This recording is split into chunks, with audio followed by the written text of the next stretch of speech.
Hey, Darren, how are you? Hey, doing well, Judge. How are you? All good. Hey, Dwayne. How's your house, Darren?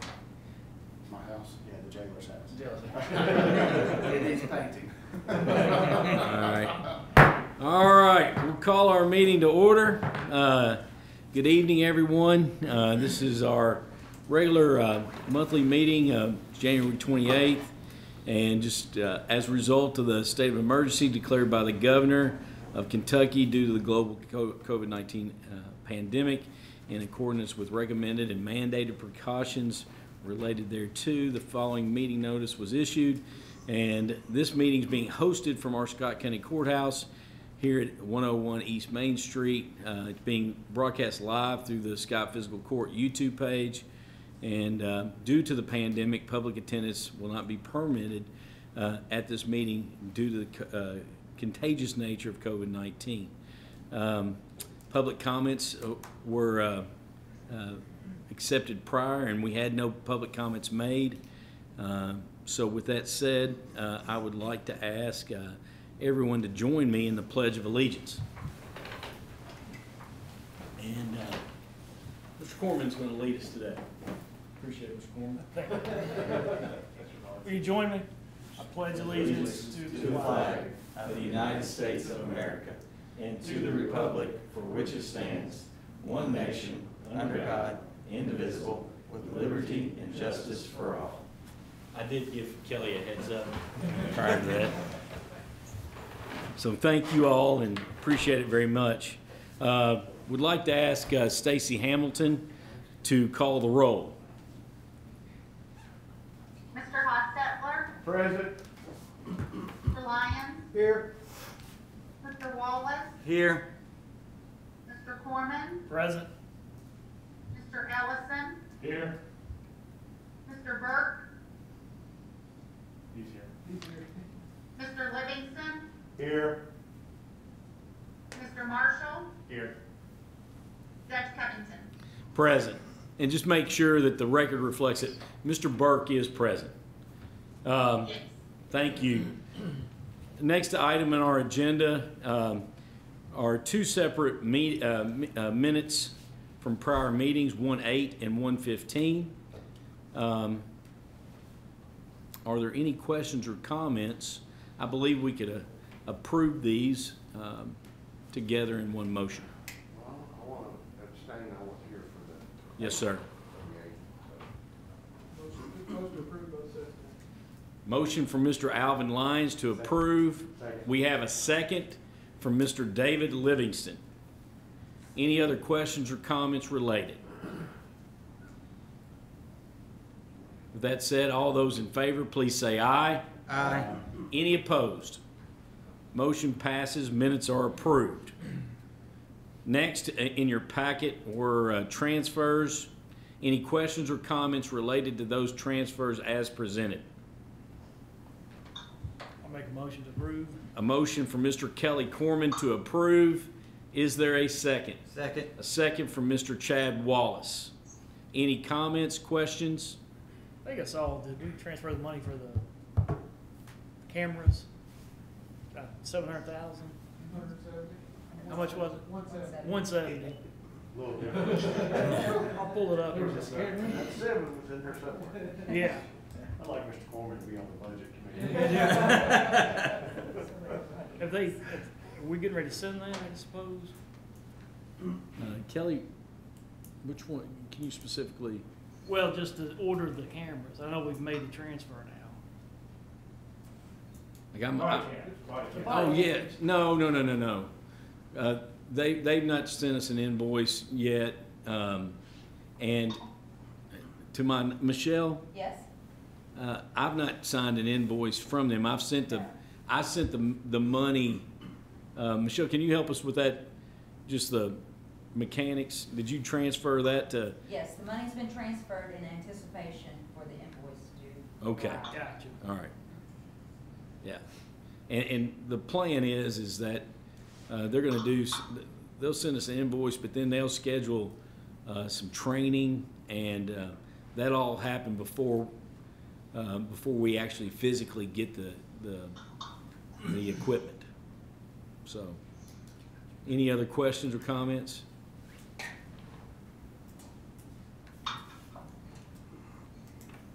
Now, did we have a motion to approve the transfers?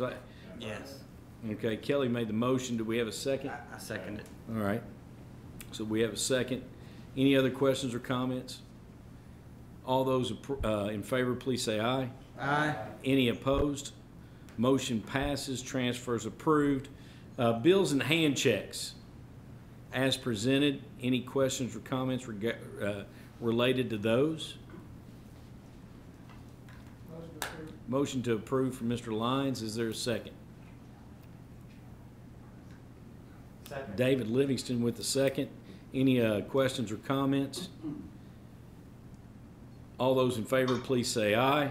Aye. Any opposed? Motion passes. Very good. We're going to go to number 7, Triport Road property. I shared an email with the court this afternoon. New Vision Incorporated, who had previously made a proposal, emailed and withdrew their proposal. So that leaves us with one proposal. That proposal was submitted by Toyota Two Show America. Rand has reviewed that proposal. Rand passed your muster and such. That proposal was $48,000, all cash at closing. If you all remember, when we did the original bid, the minimum was at $48,000. What has been shared with me is, and I'm glad that Toyota Two Show is going to use this parcel to improve the safety of their entrance. So, you know, they're a very good partner in our community, employ a lot of people.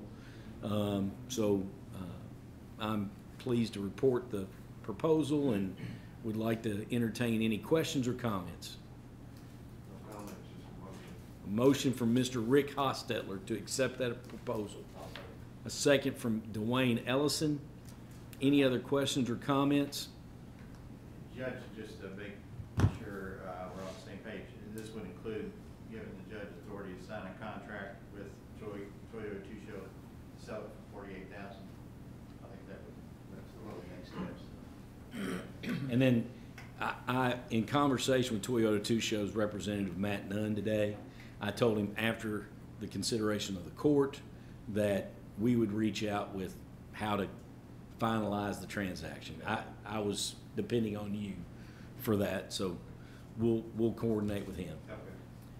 Okay. But with that said,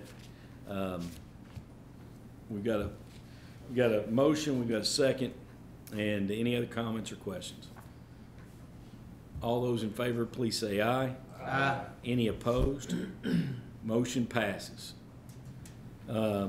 Next, I'd like to ask Mike Hennigan to address the court in regards to agenda item 8, EMA surplus. Thank you, Mike. Sure. Tonight is the anniversary of the going live with the radio program, the big expenditure. So after 1 year on the new system, we're ready to surplus and/or junk the old radio system. City of Georgetown has already disposed of all of the repeaters and basic infrastructure. What we're asking for you to approve is getting rid of the portable and mobile radios that were on the former system. You should have gotten an email. We have 103 handhelds, 65 mobiles, and 37 battery chargers. I'm going to be back in 2 weeks to do this again because the fire department found a cache of radios in storage. So they've got another 25 or 30 that we have to inventory and be ready to release. There's also the question of the Kenwood VHF system that the fire department used and the road department was on. So there may be multiple radio systems ready to go. But basically, we have worked all the bugs out of the new system. I think everybody's satisfied that it's going to be fully functional for what we need. And there's no reason to keep the backups and emergency radios that we're all holding on to in case something went completely sideways or off the rails. So Mike, are they just gonna junk them, or do you all try to put them up for sale? City of Georgetown had some success with putting them on a government surplus website, an auction site. Gov Deals. I think this one's called governmentsurplus.com or something. Wherever it was that they put them, we're going to recommend putting the same location because, there were people that were willing to buy them for $5 or $10 a piece. So if they're looking at that website, we might as well put the same equipment back up there. So. Let me say this, thank you for attending to this. I appreciate your effort. I mean, it's something that needed to be done. Motion for Mr. Hostetler. Question or second? Second for Mr. Livingston. Any other questions or comments? All those in favor, please say aye. Aye. Any opposed? Motion passes. Thanks, Mike. EMS new hires. Chris, how are you? Good, Jeff? how are you? Judge Magistrates, good evening. I'd like to ask for you guys to consider this evening some part-time personnel for Georgetown, Scott County EMS. I've got a list of 7 names. 3 of them are paramedics, 4 are EMTs. It's Nikki Sullivan, Christian Widman, John Stamper, Charles Rollins, Christopher Burke, Jackson Lyons, and Jordan Oakes. We're asking to bring these folks on part-time, primarily to help with our overtime budget. With the pandemic, we've had several people off. We continue to have people off, so our numbers are up there. And then, secondly, it's a benefit for us to bring these folks on part-time and get them kind of through our orientation process, which is about 3 months long. And then if we continue to have turnover in the future, we have folks that are ready to step right in. And some of these folks have expressed that interest to move on into full-time when those spots, if they open up. When in Jordan Oaks, when she one time hired with us, and She then was a full-time paramedic. yeah, and she left, but she wants to just come back part-time now. Yes, correct, yeah. She's a local. Any other questions or comments? The salary for our part-time medics is $14.25. That'd be their starting salary, and EMT is $10.30 an hour. Jeff, you have anything to add? That's correct. I appreciate the effort to, it doesn't put as much stress on our full-time staff. Right. And then it also will help budgetarily as well. Absolutely. So, the big thing is not putting as much stress on our full-time staff. Yeah, it is, and it's been taxing lately, a little bit, yeah. I appreciate your efforts. Thank you. Just a quick question, and I think you've already answered it. So you're at your full staffing Correct. Yeah, level? yeah. but The last full-time that you guys illnesses approved put us at full staffing, and we've been that way for a few weeks just now. gives you a So, little relief. Yep. Yeah. Do you get, when you call these folks, are they minimum, hey, you show up, you're getting 4 hours, 8 hours? yes, yeah. Minimum. Yeah, and then there'll be a commitment on their end too for a minimum hours per month. Usually that's about 24 hours that they'll need to, come. But most likely, they're gonna say, hey, Chris, here's the windows or the. Yeah, and we use the software for our scheduling so they can look months out in advance and see when those holes are, other than ones Fill in- on sick leave that pop up overnight. Fill in vacation, fill in Yeah, that kind of it'll stuff. be a big relief to our folks, our full-time folks. Motion for Mr. Hostetler. Second for Mr. Ellison. Any other question or comment? All those in favor, please say aye. Aye. Any opposed? Motion passes. Thank you very much, Chris. Jailer Broyles, jail new hire change. Good evening. Good evening, Judge. Good evening, Magistrates. I would just like to submit for your all's consideration tonight the name of Tristan P. Lindsay. For full-time hire, he'll get hired in at $15.50 an hour. Tristan has been with us part-time for about probably 4.5 months. He's done a really good job. He does have prior corrections experience, and he completed the process successfully to go from part-time to full-time with us. What does that do for your? We'll be fully staffed once we get Tristan on board. You still have some part-timers that are?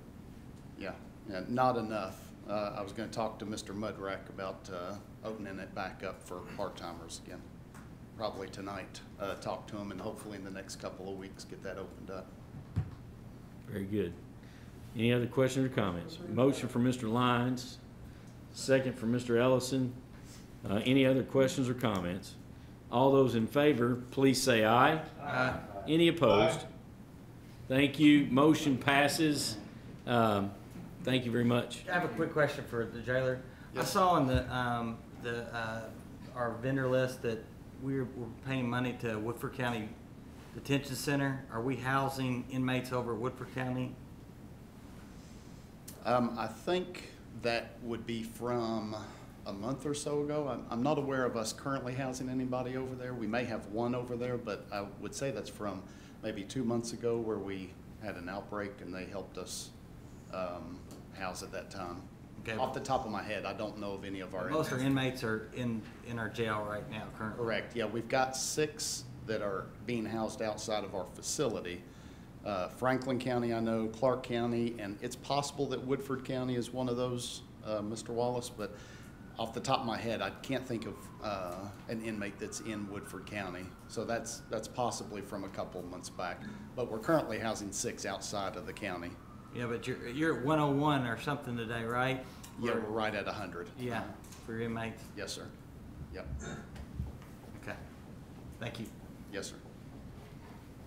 Thank you again. Leads us to number 11, ordinance 21-01, second reading. And Rand has that draft that we had a first reading on previously. Any questions or comments prior to Rand reading that draft? Scott Fiscal Court Ordinance Number 21-01, third amendment to an ordinance related to the establishment of general rules governing the appointment and terms of board commissions.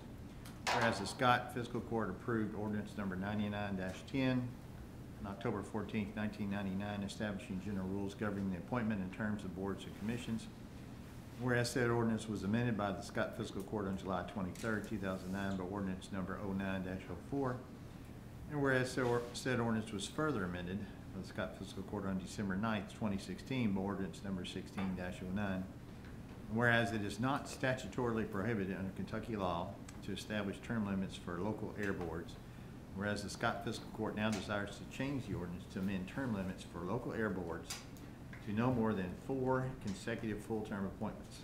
Now therefore being enacted for the Scott Fiscal Court, the ordinance number 99-10, as amended in ordinance number 09-04 of the Code of Ordinances, as further amended in ordinance number 16-09 of the Code of Ordinances, be further amended as follows, and nothing herein should be construed as amending or waiving any other provisions of ordinance number 99-10 as amended.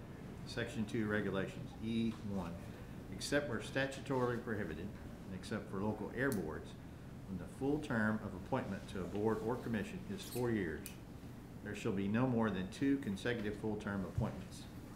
In the case of local air boards, specifically the Georgetown Scott County Airport Board, there shall be no more than 4 consecutive full-term appointments. Subsection 2, except where statutorily prohibited, and except for local air boards, when the full term of appointment to a board or commission is 3 years, there shall be no more than 2 consecutive full-term appointments. In the case of local air boards, specifically the Georgetown Scott County Airport Board, there shall be no more than 4 consecutive full-term appointments.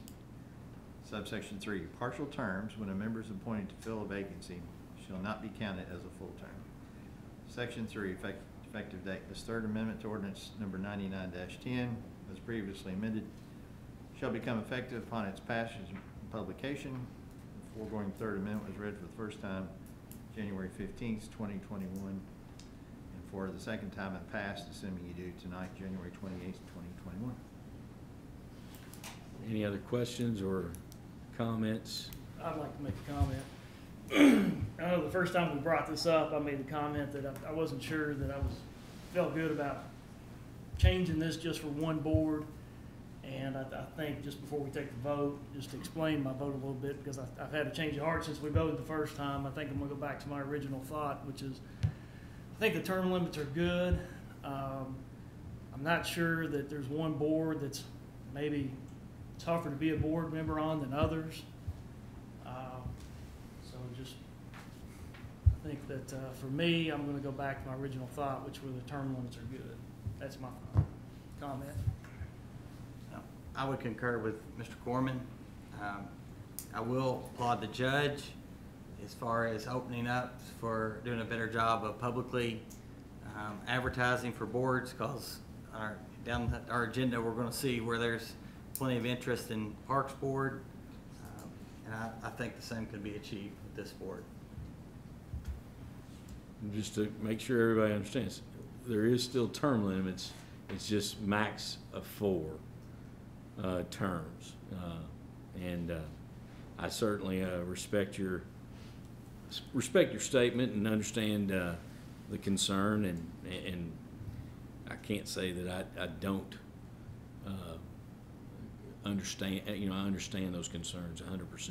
My thought was, for doing this, to kind of get through this situation, that why we don't put it on the agenda to come right back after and reverse it back to whatever, you know, because of the city situation and whatnot. So that was my opinion. Let's pass this, let's get this group through, immediately put it back on the agenda, let's get it back to normal. Would you set it back to? What was it, original 2? And just go back to the original 2, and they gotta do a better job of it. David? What is the cities? They don't have it. They don't have it. This sounds like a great reason to have an interlocal agreement, or interlocal meeting. I believe we can. I don't know that I've asked that before. I know. I believe we can get that done soon. Alvin? Yeah, I was just, as far as, we can definitely come back and do this again, maybe rather than do it immediately, let's go through another cycle where we promote it like we did Parks Board, and see if we can get more, you know, if we can. I think 2's a lot if we can get people to do it, but this one is a little bit more specialized, so I move to adopt this for now. Okay. So we have a motion on the floor. Is there a second? I'll second. A second from Mr. Ellison. Any other questions or comments? Mr. Rick Hostetler. Well, I wasn't here for the discussion before, and that's my fault, but as I thought it through, I didn't really know that Kelly and Chad felt that way, but I'm actually of the same mindset. But we kind of are, it's kind of difficult where we're at with all the other comments as well, so, but I'm probably gonna be a no vote. Okay. Any other questions or comments? All those in favor, please say aye. Aye. Any opposed? Aye. The nays. Bill. The nays were, just for the record, were Mr. Corman, Mr. Hostetler, and Mr. Wallace. With that said, motion carries. Yes, sir. So you're voting yes, Judge? Yes. Okay. Yes. I'm sorry. To clarify, I would be a yes. So with that said, the motion does carry, and I do think that we can come back and address this. Jared, would you take care of that, please? Text Mr. Burke.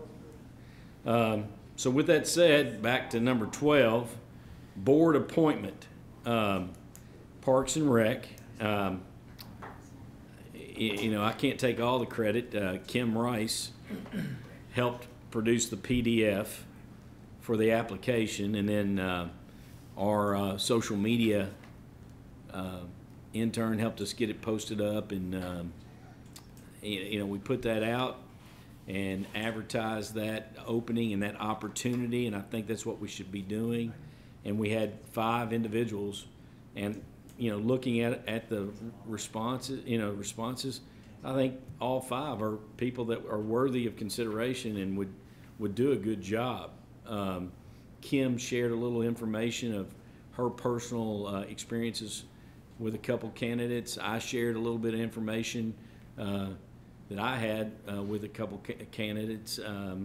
Are there any other questions or comments that anyone would like to share? Yes, sir.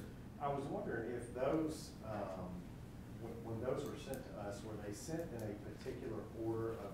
No, I just copied and pasted. Because sometimes like the library board or somebody else, they'll put. No, that was just the 5, that was the total 5 that was received, and I just, you know, I wanted to share all 5 with the group and open it up for discussion and go from there. I'm gonna call on Dwayne, because Dwayne, if you don't know, served on the Parks Board before he became a magistrate. And you know the makeup of the board. And what I was looking at is the names, and I know most of these people, but I'm also looking at their experience and maybe what their expertise level, because you want a board that's got a good mix of different perspectives. Is there any of these folks that you feel like could fill a gap, per se, in there? And just so that you know, well, I'll let you say, but you could tell who's on the board and maybe an area that we might need. The one person that kind of has a, I think, unique skill set that fits, I think, what the need that Parks and Rec has right now would be Ron Flannery. Now, I don't know every single person personally on the list, but 2 or 3 of them I know, and they were very, very good and could be, you know, just as good a board member as anything. But Ron has a huge background in finance and auditing and taking care of, you know, does all kinds of trainings across the state, Red Book trainings especially. He's very active with athletics in multiple roles that I've dealt with him. Just to let you know what the Red Book is, the Red Book is the guide for Finance office. yes. So, And schools. Yeah, Schools. So he's trained a lot of people about how to spend money, how to do, you know, accounting, how to do safeguarding so that you don't have issues. So I think he would be somebody that the board could really lean on when it came to, you know, especially the money side of things. And then, you know, he also has a really, really strong background in athletics too. So. David? Thank you for doing that. Thank you, Dwayne. I really like his background in finance, and because I think that is a very key area for someone to have a look at on that board. You need somebody from different paths of life and professions and expertise, and I think his would fit very well into being able to help the others understand what's occurring and when. And what I like, he'll ask a lot of questions. He'll ask the right types of questions. And those questions, you know, it will help the conversation and help the understanding and help make sure that we're all in the right place, I think. So. Thank you. The board has also people, Dale Stowe's the chairman, he's used to be a basketball coach at GMS. They've got a guy who's, they got softball, Eric Flagg, got baseball people. So They're all great people, they're all. Yeah. You know. But just having a you know, to cover the I areas. don't think any of them have his skill set background in the finance side of things. You know. So it would be unique. Any other questions or comments? Is there? They're all good. Oh, like I shared with you all, and like what Kim said, you know, it's nice to have qualified people that want to give back to their community, and all 5 of the candidates definitely fit that bill, and I appreciate their interest, and we'll keep them in mind for future. Yeah, a lot of them are already helping.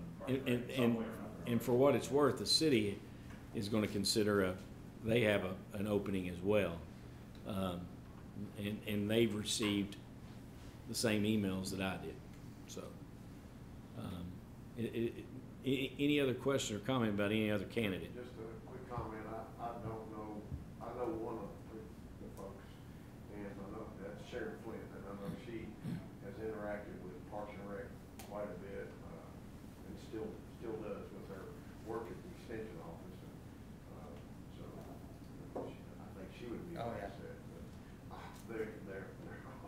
they all got a lot to offer each candidate. Talking about Kurt Mickey. Yeah, Kurt. No, and Kim shared with you all her experience with Mr. Mickey. Mr. Mickey's an outstanding individual, very respected, and such. They're all good. Judge, I'm gonna make the motion that we would approve Ron Flannery to the Parks and Recreation Board. So we have one motion from Mr. Wallace. Is there a second? Second. Second from Kelly Corman. Are there any other questions or comments? All those in favor, please say aye. Aye. Any opposed? Motion passes.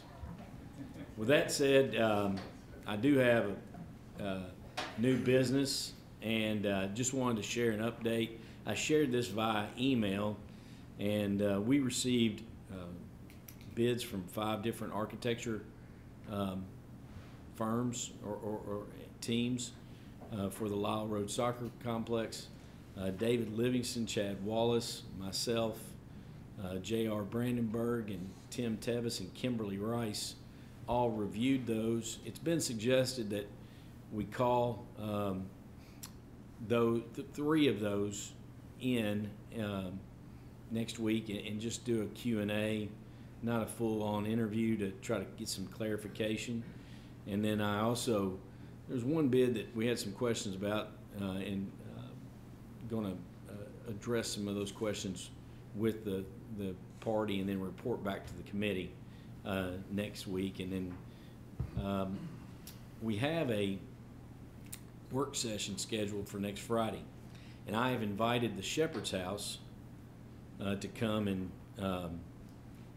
and give a update next Friday during the work session. And I would like if we could come to if the committee could come to a recommendation to make to the court. I'd like to be able to bring this to the court, and we could possibly just make next Friday a special called meeting with a limited agenda there, so that we might do that if the committee can come up, and if there's any other new business that the court wants. I don't have any other new business.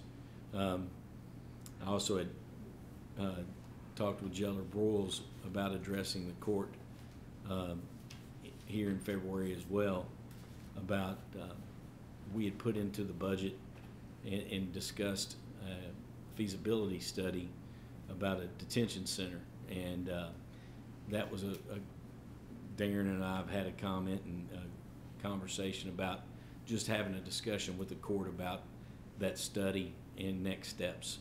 So that might be on the that could be on the agenda for the work session. We could do it one of 2 ways. We could simply have the work session and then have a special call meeting for that one agenda item, and we can navigate that. Is there any other new business before we go to number 14? Judge, one of the things, and I brought this up, I believe, in December, is the committee that you're a part of for the Justice Center moves forward. It is I think the court needs to figure out if we need to put our properties up for consideration. Well, and let me update everybody, and I appreciate you bringing that up, because I actually intended to write that down as a part of the discussion, because you and I have talked about that a little bit, and Rick and I have talked about it a little bit.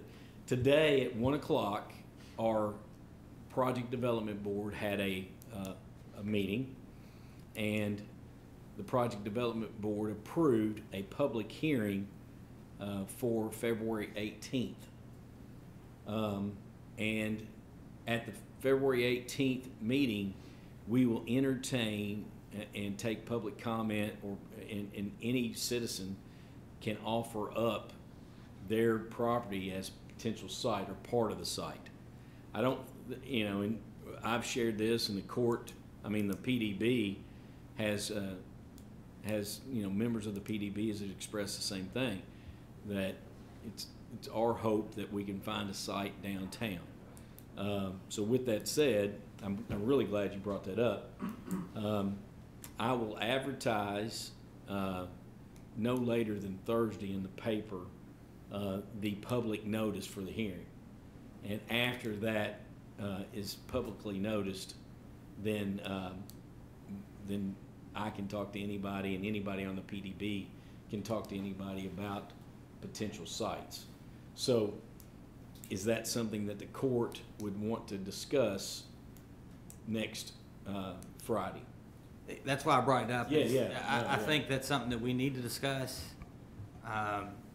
And we need to figure out if that's going to be an option or not. And obviously, just because it's on the table doesn't necessarily mean it's a, you know, finalized. Yeah, 100%. But I think it's something that we need to figure out if that's what we want to move forward with. Do you want to talk about, you know, which property you're talking about right now?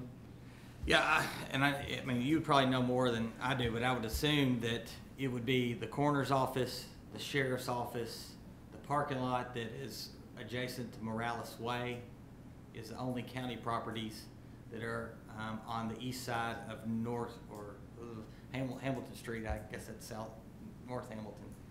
That would be the properties that we would have to put up, and I guess that's a city street, Morales Way. It is. So would the city have to offer that up, or? If the PDB, first of all, if the fiscal court voted to have that part of the consideration, then that would be shared with the PDB, and then the PDB would have to approach the city of Georgetown about how to navigate that question about the street. And they also own where the old center of town was, that property as well. They do.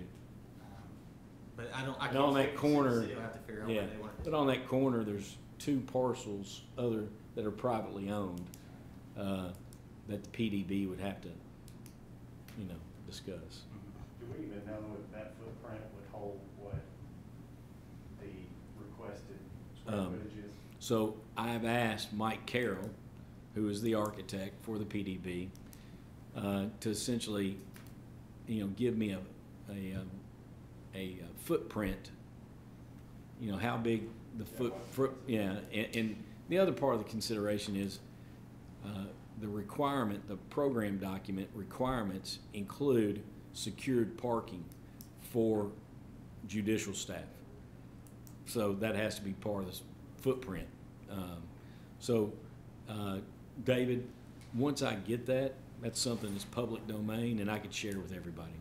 How far, exactly where are we with that?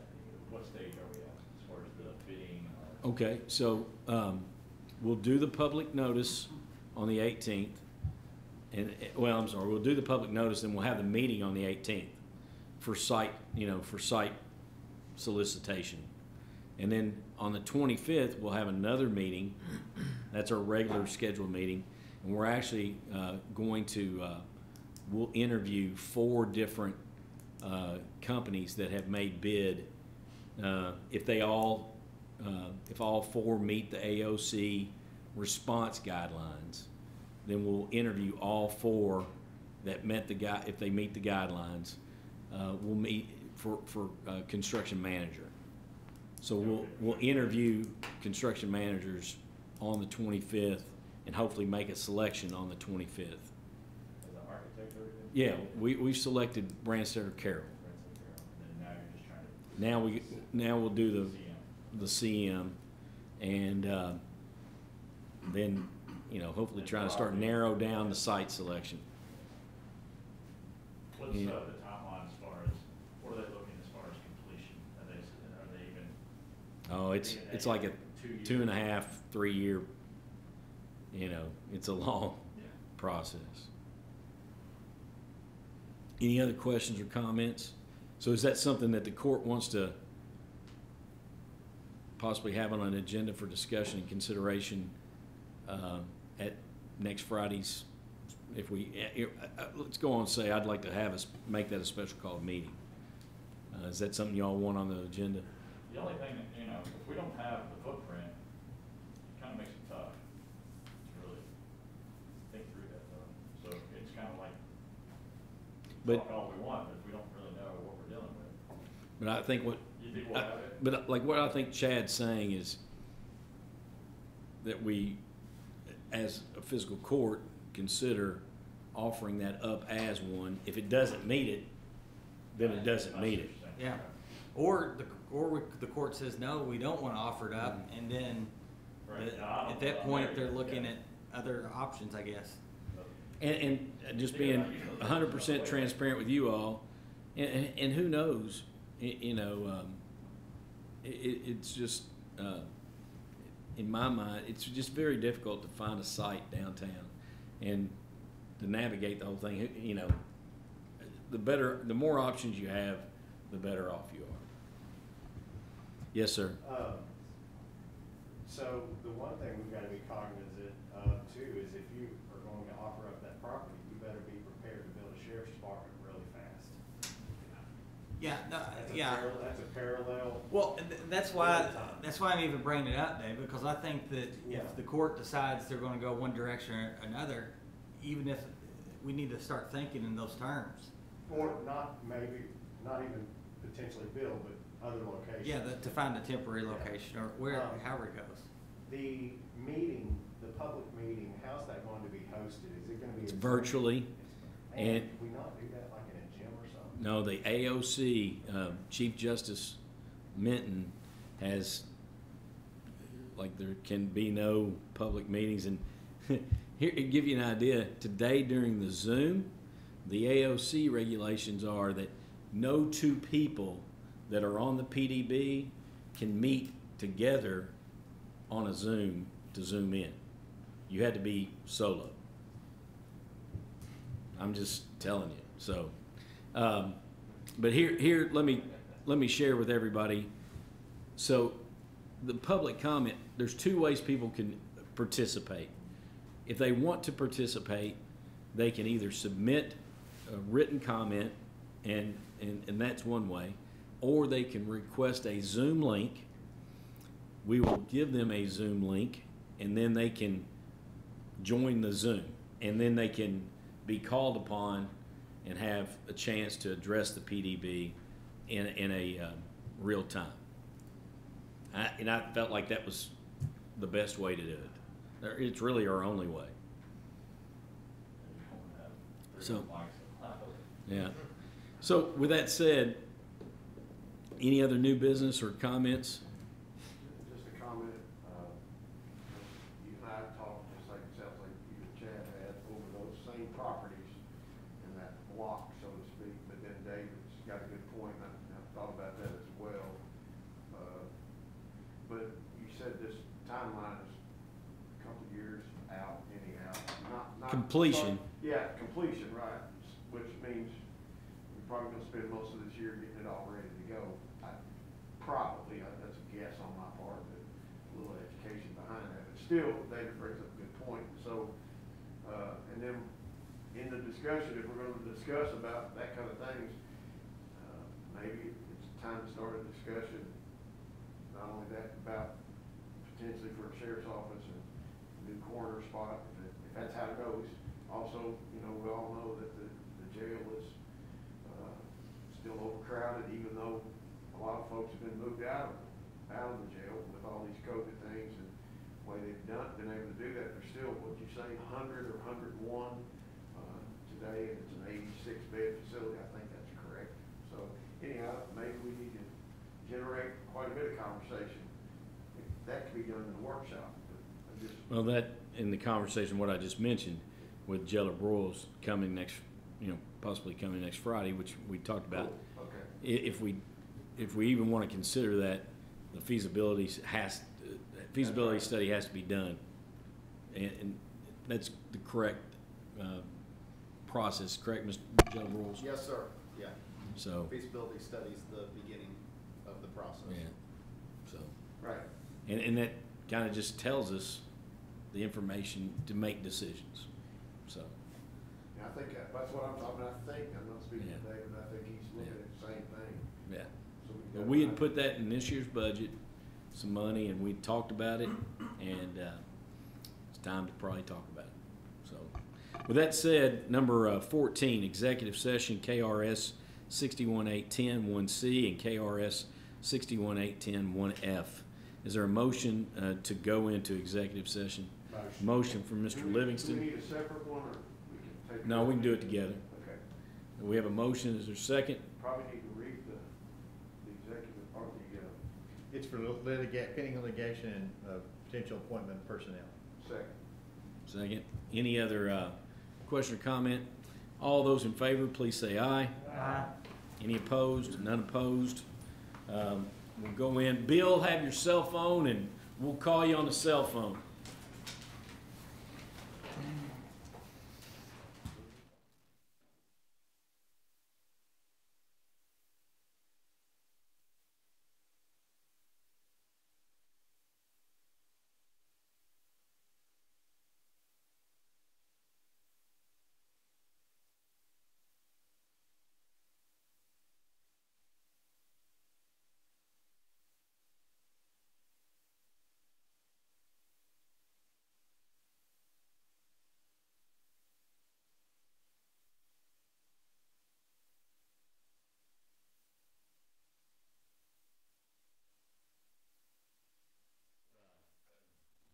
Executive session. Is there a motion to come out of executive session? Motion from Mr. Alvin Lyons. A second from Mr. Rick Hostetler. Any questions or comments? All those in favor, please say aye. Aye. Aye. Any opposed? Motion passes for us to come out of executive session.